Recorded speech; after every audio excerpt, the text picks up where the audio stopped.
예, 뭐 큰 소리로 읽으실 필요는 없고요. 눈으로 한번 그 내용들을 보시면 될 거고요. 제가 읽어드리겠습니다. 1년의 소중함을 알고 싶으면 입학시험에 떨어진 재수생에게 물어보라. 한 달의 소중함을 알고 싶으면 미숙아를 낳은 산모에게 물어보라. 한 주의 소중함을 알고 싶으면 주간지 편집장에게 물어보라. 하루의 소중함을 알고 싶으면 일품을 팔아 생계를 유지하는 노동자에게 물어보라. 한 시간의 소중함을 알고 싶으면 애인과 아쉬운 이별을 해야 하는 연인들에게 물어보라. 1분의 소중함을 알고 싶으면 기차를 놓친 사람에게 물어보라. 1000분의 1의 소중함을 알고 싶으면 올림픽에서 은메달을 딴 사람에게 물어보라. 이 이야기들은 제가 대학교 다닐 때 대학교 화장실에서 읽은 내용입니다. 화장실에서 일을 보는데 그 앞에 이렇게 적힌 내용인데 그 내용이 너무 좋아서 그 자리에서 적어놓고 지금도 가끔씩 꺼내서 보는 내용인데, 오늘 저희가 읽어드렸던 이 내용은 우리가 눈에 보이지 아니하는 이 시간이 사실은 인간에게 얼마나 소중한 것이고 그 가치가 얼마나 큰 것인지를 일깨워주는 표현들입니다. 그런데 보시면 아시겠지만 사람들이 시간에 대해서 가지고 있는 소회들은 하나같이 다 뭐냐면 후회를 가지고 있다는 것입니다. 내가 그 전에 좀 더 잘했더라면, 그때 좀 더 열심을 냈더라면, 그때 이것에 대한 가치를 알았더라면 내가 그 시간들에 좀 더 충실할 수 있었을 텐데 하는 그런 사람들의 후회가 항상 이 시간이라는 것과 연관이 되어 있죠. 그렇기 때문에 사람은 나이를 먹으면 먹을수록 그 시간의 중요성과 그 가치를 점점 크게 느끼게 되는 것 같고, 또 그 가치와 의미를 크게 느끼는 것만큼이나 우리는 그 시간이 주는 한계와 그 시간이 주고 있는 무게감을 점점 더 느끼며 살아가게 된다는 것입니다. 우리는 매년 새해를 시작하게 될 때마다 지나간 한 해 동안 내 삶을 돌이켜보고 무엇을 잘했는지 혹은 무엇이 미비했는지를 반성을 하고, 그 미비한 점들을 올 한 해 동안 내가 어떻게 하면 개선할 수 있는가 하는 계획들을 세워나가는 것으로 첫 해를, 그 새로운 한 해를 시작들을 합니다. 자, 그러나 또 내년 이맘때쯤 되면 저희들은 오늘 이 시간과 똑같은 내용들을 가지고 후회하는 내 자신을 미리 상상할 수 있을 것입니다. 작년 이맘때 내가 했었던 그 후회와 올해 내가 하고 있는 후회는 사실 크게 다르지 않다는 것이죠. 이것이 우리가 인생을 살면 살수록 느끼게 되는 삶의 교훈이자 경험이다라는 것입니다. 자, 그래서 여러분들은 어떻게 2018년 한 해들을 보내셨고 2019년을 준비하고 계십니까?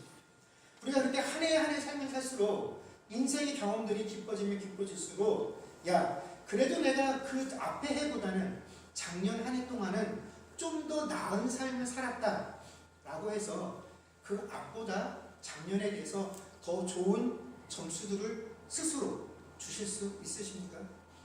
아마 누구도 내가 작년 한 해 동안 그 앞의 시간들보다 훨씬 더 잘 살았다라고 후한 점수를 줄 수 있는 사람들이 아마 이 땅에 그렇게 많지 않으실 것입니다.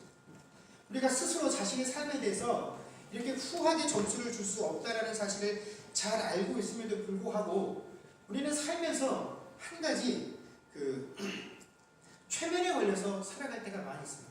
어떤 종류의 최면이냐면, 그래도 내가 이 한 시간 내게 주어진 삶을 살아갈 때 바쁘게 분주하게 움직이고 있으면 왠지 내 인생을 다른 사람보다 열심히 살고 있다라는 그런 생각이 나 스스로에게 든다는 거죠.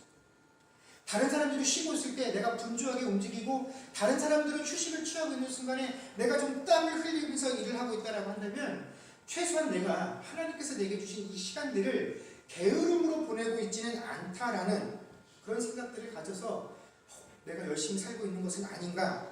또 그러다 보니까 내 손에 어떤 결과물도 쥐어지지 않더라도 내가 이렇게 최선을 다해서 열심히 살다 보면 언젠가는 이 열심에 걸맞는 결과가 내 삶에 허락되어질 것이야 라고 스스로 확신을 하며 인생들을 살아간다는 것입니다. 이 땀과 열심이라는 단어가 우리에게 주는 일종의 최면 효과죠. 반대로 우리가 아무리 사람이 열심을 내서 보람된 인생을 살아가고 있다라고 할지라도 사실 사람들의 그 인생의 가치와 시간의 가치는 눈에 보이는 것으로 측정되어지는 것이 아니라 사실은 그것보다 더 깊은 곳에 감추어진 것들로 판단해야 한다는 사실을 우리가 알고 있음에도 불구하고 정작 내 삶에 어떤 특정한 결과물이 없으면 야, 내가 이렇게 사는 거 맞나?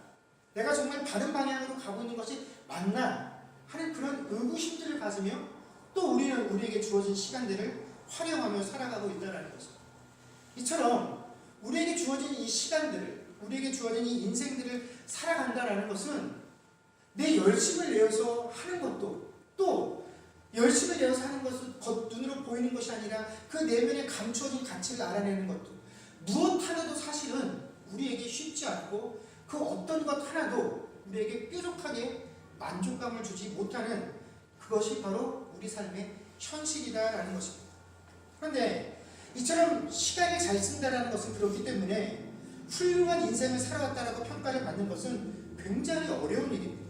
특히 우리가 일반 세상에서도 야, 저 사람 참 잘 살았어 라는 평가를 듣는 것이 어려운데 하물며 하나님 앞에서 우리의 인생이 하나님 뜻에 좀 더 합당하고 하나님 뜻에 순종하며 살아가는 그런 인생 되기를 원합니다라고 고백하는 우리 성도들에게 있어서는 정말로 이 인생을 잘 살았다라고 하는 것, 시간을 잘 쓰고 있다라는 것이 굉장히 어려운 숙제일 수밖에 없다라는 것입니다. 그렇지만 다행스럽게도 하나님께서는 우리에게 주어진 이 시간을 우리가 어떻게 쓰는 것, 이것이 하나님을 기쁘시게 하는 것에 대해서 답들을 이 성경에 기록해 주셨다라는 것이고, 오늘 저희가 읽은 본문이 바로 그런 답들 중에 한 가지다라는 것입니다. 하나님께서 우리에게 시간을 주셨을 때, 우리에게 생명을 허락하시고 이 땅에서 육신의 삶을 살아가도록 하셨을 때, 하나님께서 우리에게 허락된 시간을 하나님은 어떠한 관점에서 바라보고 계시느냐 하는 것이 바로 1절에 나와 있습니다. 범사에 기한이 있고 천하 만사가 다 때가 있다라는 것입니다. 요즘 세상 사람들에게 있어서 가장 큰 화두는 개인의 행복입니다. 혹시 여러분 욜로라는 말 들어보셨습니까? 무슨 뜻인지 정확히 아십니까? 이게 영어를 줄인 말인데 You only live once라는 이 말을 한국식으로 줄여서 쓰는, 그 앞자만 따서 부르는 게 욜로이고, 또 소확행이라는 단어가 유행을 합니다. 소확행 무슨 뜻인지 아십니까?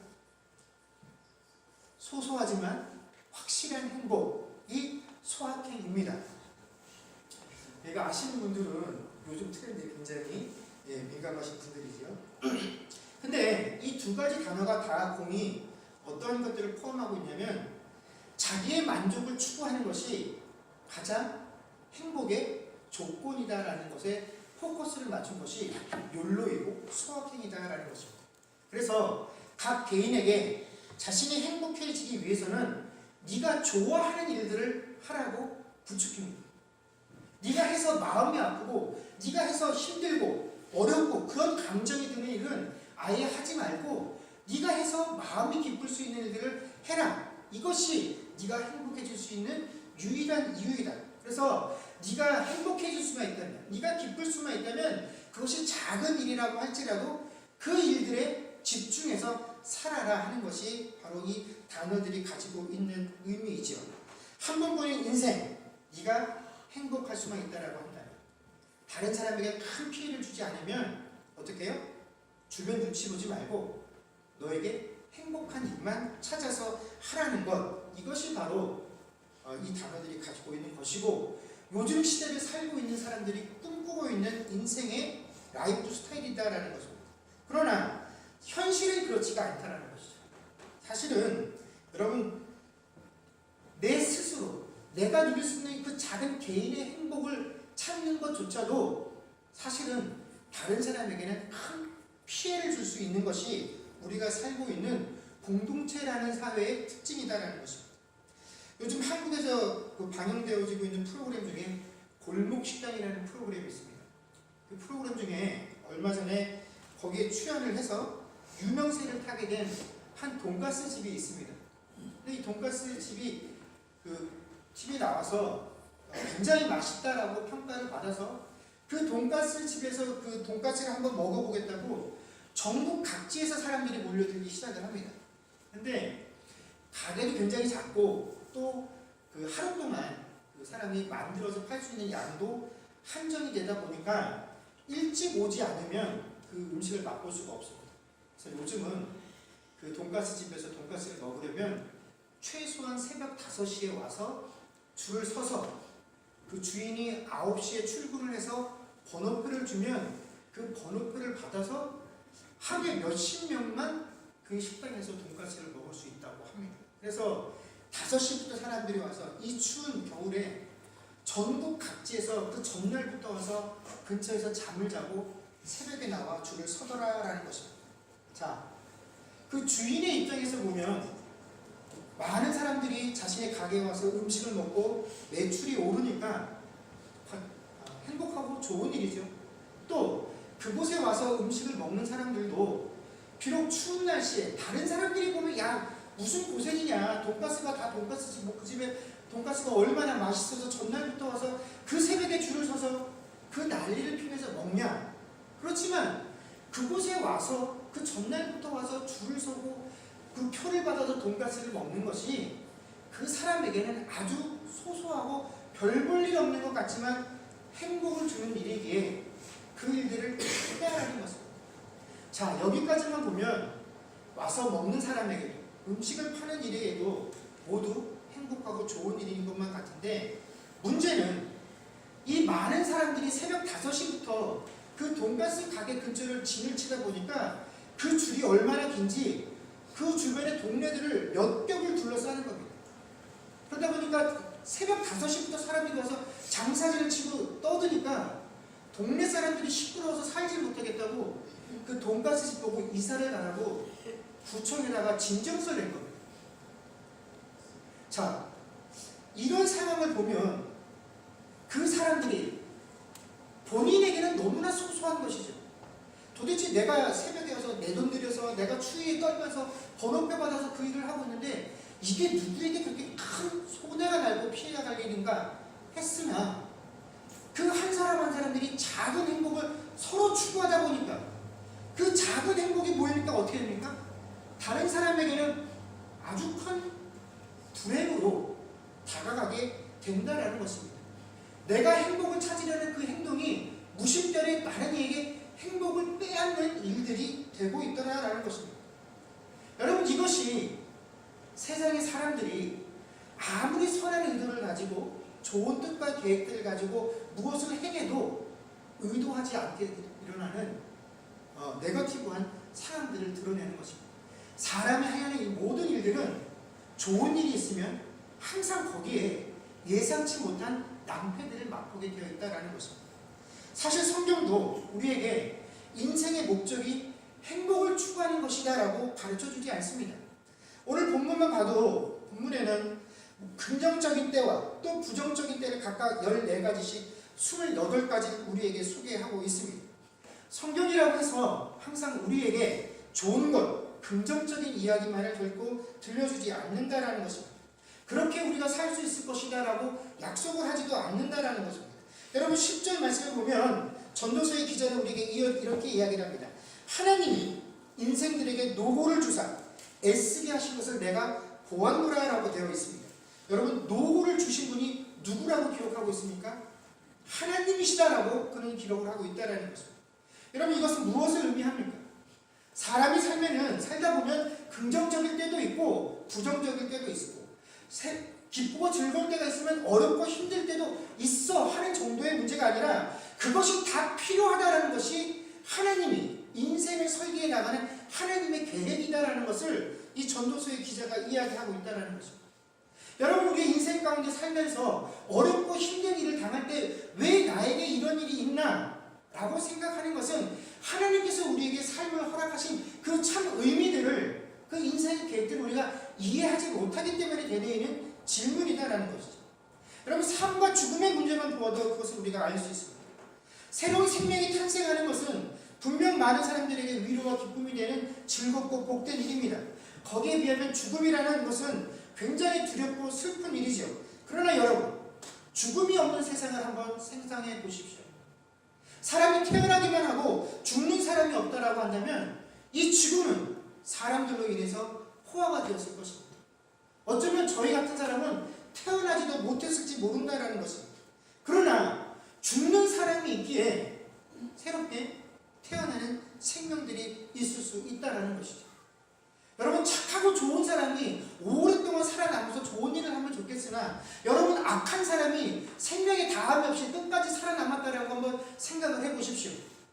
그런 사람들이 지금까지 이 세상에 악을 행하고 있다고 한다면 그 피해가 얼마나 크고 깊겠습니까? 또 계절의 경우는 어떻습니까? 여름이 덥고 힘들어서 그 계절 중에서 여름을 만약에 빼버린다라고 한다면 우리가 그렇게 즐겨 먹는 달고 맛있는 과일, 또 가을에 풍성하게 거둘 수 있는 그 수확은 아예 포기해버려야 합니다. 여러분, 겨울이 춥고 그래서 너무 싫어서 이 계절 중에서 겨울이 없었으면 좋겠어. 그러나 여러분, 이 추운 날씨에 겨울이 만약에 이 세상 가운데 없다라고 한다면 여러분, 병충해가 죽지 않기 때문에 사람은 건강을 유지할 수 없다라는 것입니다. 또 그 겨울에 억지로라도 이 지구의 자연들이, 사람들이 그 생산적인 활동들을 잠시 멈춤을 통해서 어떻게 돼요? 사람도 이 자연 환경도 휴식을 취하고 새로운 생산에 대한 준비를 갖추게 된다는 것입니다. 이처럼 우리가 살아가면서 모든 것에 기한이 있다는 것은 모든 것이 이루어지기 위해서는 그만큼의 시간들이 다 필요하다는 것을 의미하는 것입니다. 그런데 단순히 씨를 뿌리고 추수할 때 그것을 기다리고 있는 농사꾼에게 뿐만 아니라 성경은 우리가 살아가고 있는 이 모든 일에는 시간이 필요하다라고 말씀하고 계신다는 것입니다. 그런데 문제는 사람들이 이 시간을 기다리는 것을 싫어하고 잘 못한다라는 것이죠. 하나님은 우리에게 시간을 주실 때 모든 것에는 기한이 있다라고 분명하게 말씀하시고 우리에게 시간을 주셨으나 정작 하나님께로부터 그 시간을 받아 그 시간을 활용하고 있는 우리는 항상 모든 것을 빨리빨리 이루고 싶어 한다는 것입니다. 그래서 시간을 대하고 시간을 활용하는 사람들이 가장 중요하게 여기는 것은 속도입니다. 얼마나 짧은 시간에 가장 많이 성장했느냐 하는 것이 항상 우리의 관심입니다. 얼마나 젊은 나이에 얼마나 많은 업적을 이루었는가. 저 사람은 저렇게 큰 고통을 받았는데 얼마나 짧은 시간 안에 그 고통으로부터 벗어날 수 있었는가. 우리는 항상 얼마나 빨리, 얼마나 높게, 얼마나 짧게 이것들을 이루어내고 어려운 순간으로부터 벗어났는가 하는 것에만 관심이 있다는 것입니다. 그래서 똑같은 것을 이루었어도 젊은 나이에 그것을 이루었다라고 한다면 우리는 그것을 더 높게 평가해줘. 그들이 한 일에 더 관심을 가지고 바라보게 되어 있다는 것입니다. 그러나 하나님은 우리와는 다르게 우리가 인생을 살아가는 속도에는 아무런 관심이 없으시다라는 것이죠.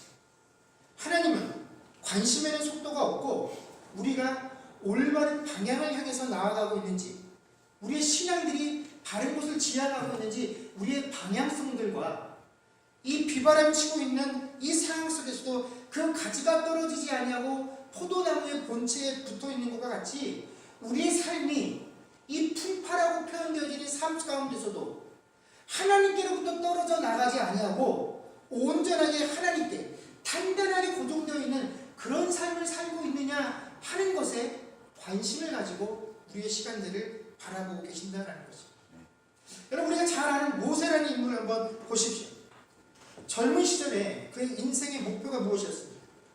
그의 인생 목표는 자나깨나 이 타민족에게 억압을 받고 있는 자신의 이 히브리 민족들을 이 억압으로부터 구출해내는 것, 해방시켜주는 것이 이 젊은 모세의 꿈이자 목표였다는 것입니다. 여러분, 듣기만 해도 얼마나 멋있습니까? 그것이 이루어질지 안 이루어질지 모르나 그런 꿈을 가지고 있다는 것만으로도 우리는 그 사람을 칭찬해 줄 것입니다. 그리고 만약 그가 그것을 이루기만 한다라고 한다면 그는 인류 역사를 통틀어서 가장 위대한 인물들 중에 한 사람으로 기록이 되어져서 사람들의 추앙을 받을 수 있었을 것입니다. 또 그 본인도 나에게는 그것을 이룰 만한 힘과 지위가 있다라고 느꼈기 때문에 야, 내가 마음속에 품고 있는 이 꿈과 계획을 내가 얻을 수 있겠구나, 쟁취할 수 있겠구나 하고 느낄 수 있었을 것입니다. 그는 자신이 이 적국의 왕자로 자라나고 있는 것, 이 왕자의 지위에서 왕자의 능력을 가지고 행할 수 있다는 것이 하나님께서 나를 통해서, 이 지위를 통해서 이 히브리 민족을 구원하시기 위해 예비하신 것이로구나 라고 굳게 믿고 있었다라는 것이죠. 모세뿐만 아니라 우리도 마찬가지다라는 것입니다. 그래서 우리가 하나님께 기도할 때 뭐라고 기도합니까? 항상 우리의 기도는 하나님 당신의 뜻과 계획을 이루시기 위해서 당신의 백성들을 그 일을 감당할 만한 위치나 환경, 그것을 예비하시고 그곳으로 우리를 인도해 달라라고 기도하고 간구한다는 것입니다. 또 하나님께서는 그렇게 일하신다라고 우리는 확신을 합니다. 그러나 그것은 우리의 확신이지 하나님의 확신은 아니다라는 것입니다. 하나님은 그렇게 하실 수도 있고 그렇게 안 하실 수도 있습니다. 그러나 더 많은 경우에 하나님께서는 우리가 누가 들어도 야, 하나님께서 이 일들을 이루시기 위해서 그 사람을 그 자리로 인도하시고 그런 환경 가운데로 허락해 주셨구나 하는, 우리가 납득할 만한 상황이 아닌 곳으로 그 사람들을 인도하셔서 하나님의 일들을 이루어 가신다라는 것입니다. 대표적인 인물이 바로 모세다라는 것입니다. 여러분, 그렇게 그가 자신에게 허락되어진 이 환경과 지위들을 보면서 굳건한 확신들을 가지고 살아가다가 어느 날 애굽인에게 부당한 대우를 당하고 있는 자신의 동족 이스라엘 사람을 돕기 위해 나섰다가 그만 이 애굽 관원을 살해하게 되지요. 그는 이 일을 자기 스스로 어떻게 평가를 했냐면, 야, 내가 내 동족인 이 히브리 사람들을 위해서 한 일이니까 비록 사람의 생명을 해친 일이나 내 동족들은 분명히 이 일의 가치를 높게 평가해 줄 것이다 라고 여겼습니다. 그러던 그가 어느 날 같은 동족끼리 다투는 것을 보고 이 싸움을 만류하는 과정에서 결코 자신의 동족인 히브리 사람들이 지난날 히브리 사람을 보호하기 위해서 애국 관할을 쳐 죽였던 그 일에 대해서 자기와 같은 생각을 가지고 있지 않다라는 것. 이것이 히브리 민족에게나 애국 사람들에게나 그저 사람을 죽인 살인죄일 수밖에 없다라는 사실을 확인하게 되는 순간 그는 자신의 지위와 신분을 버리고 미디안 광야로 피신을 하게 되었다라는 것입니다. 그는 하나님께서 예비해 놓으셨고 준비해 놓으셨다라고 생각할 만한 그 모든 것들을 버리고 도망쳐서 광야로 갈 수밖에 없었다라는 것이죠. 그리고 그가 도망친 광야는 그 40년 동안 왕자로 지내면서 그가 배웠던 학문이나 지식과 경험은 아무런 쓸모가 없는 그런 곳이었다라는 것입니다. 이렇게 40년이 지나서 그의 나이가 80세가 되었습니다. 이제 모세는 누가 보아도 그저 넓고 넓은 광야, 그 어느 곳에서나 볼 수 있는 양떼를 치는 일에 이골이 난 다 늙어 빠진 늙은이 중에 한 명에 지나지 않았다라는 것입니다. 그런데 왕자로서 자기 스스로 이것이 하나님께로부터 받은 내 소명이다라고 믿고 민족의 해방에 대해서 거창한 일들을 꿈꾸던 그 모든 것들이 그의 마음속과 생각에서 이 몸으로부터 다 사라져버리고 그 모든 것들을 까맣게 잊어버린 그런 시점에 오직 양떼를 치는 것 외에는 나에게 주어진 일이 없다라고 느껴졌을 때, 그 일이 마치 나의 천직인 것처럼 몸에 배어졌을 때, 비루하고 늙은 내 이 몸뚱이 하나, 그냥 이거 하나만 간수하기도 힘든 그때에, 그래서 내 혼자 힘으로는 아무것도 할 수 없다라고 스스로 판단할 수 있는 그때에 하나님께서 모세에게 찾아오셔서 그때서야 비로소 무슨 일을 맡기십니까? 내 민족을 구원하는 그 일을 맡기셨다는 것입니다. 그러나 바로 그때가 여러분, 모세의 삶은 바로 하나님께서 원하시는 방향으로 나아가기 시작했다라는 것입니다. 그 전까지는 자신의 젊음을 믿고 자신에게 주어진 지위를 믿고 자신에게 주어진 그 능력들을 믿고 무언가를 하려고 했었다라고 한다면, 이제서야 내 삶은 결코 그 지식도 아니고 왕자라는 지위도 아니고 그 지위와 배경들을 통해서 하나님께서 이루어 나가실 것이라고 믿었던 내 확신도 아니고 내 스스로 스스로는 아무것도 할 수 없다라는 것을 내가 고백하고, 아니 그 사실조차를 내 의식 속으로부터 떨쳐냈을 때 하나님께서 그때서야, 이제서야 네가 나에게 붙어있는 자, 너는 네 힘으로 살아가는 자 아니가 내게 붙어있어서 내가 주는 능력으로만 살아갈 수 있는 자, 내가 너에게 힘을 주었기 때문에 그 힘으로 열매를 맺을 수 있는 그런 존재가 되었다라고 느껴졌을 때 하나님께서는 비로소 그 인생들을 통하여 하나님의 일들을 진행해 나가신다는 것입니다. 여러분, 우리가 신약 성경에 보게 되면 신약 성경에는 시간을 의미하는 두 가지 단어가 등장을 하게 됩니다. 하나는 크로노스라는 단어이고 다른 하나는 카이로스라는 단어입니다. 이 크로노스라는 단어는 영어 크로니컬이라는 단어에서도 우리가 추측할 수 있는 것처럼 연대기적인 시간의 개념입니다. 그러니까 이 크로노스는 1분은 60초, 하루는 24시간, 1년은 365일처럼 우리가 1분 1초로 환산해서 우리가 실제로 살아내고 있는 그 물리적인 시간이 바로 이 크로노스를 나타내는 시간입니다. 거기에 비하면 이 카이로스라는 시간은 역사적으로 어떤 특별한 전환점이 일어나는 시기를 가리키는 단어가 이 카이로스라는 단어입니다.